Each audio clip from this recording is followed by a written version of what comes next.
Tí. À. Bắn cả nước bọt ra thế này hả con? Hả? Hả? Chị Quỳnh ơi. Này, mẹ gọi. Như Quỳnh ơi. À. À.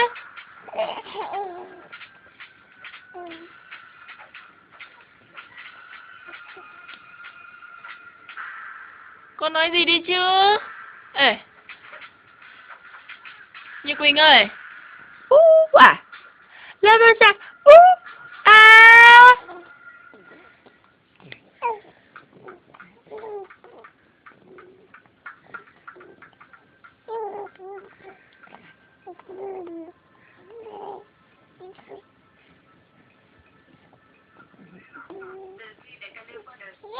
Bọn sầu đen đã nổi dậy chống lại chúng ta.